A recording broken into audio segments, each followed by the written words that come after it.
یه تصمیم 6 کلمه‌ای که یه شرکت چند میلیارد دلاری رو نابود کرد.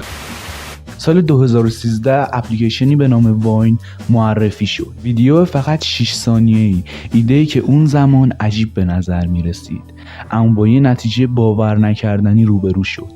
فقط توی چند ماه میلیون ها نفر عضو شدن و واین رو به یکی از محبوب ترین اپ های دنیا تبدیل کردن. برنامه‌ای که الان حتی اسمش هم فراموش شده ستاره‌هایی مثل لوگان پال و کینگ بچ و 10 ستاره دیگر رو معروف کرده. تا اینکه توی سال 2015 معروف ترین چهره های واین از شرکت درخواست پول کردن، اما جواب شرکت توی یک نامه بزرگ فقط کلمه نو تایپ شده بود و دیگه کاربرا تصمیم گرفتن فعالیتی توی واین نداشته باشن.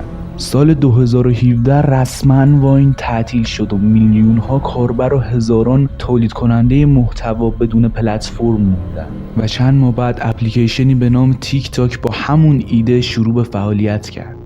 تیک تاک از اشتباه واین درس گرفته بود و ابزار و الگوریتم قوی تری به تولید کنندگان محتواش ارائه داد و از همه مهمتر فرصت درآمدزایی هم براشون فراهم کرده بود.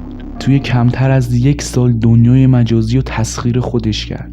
عملاً واین سازنده این ایده بود و تیک تاک باش امپراتوری کرد.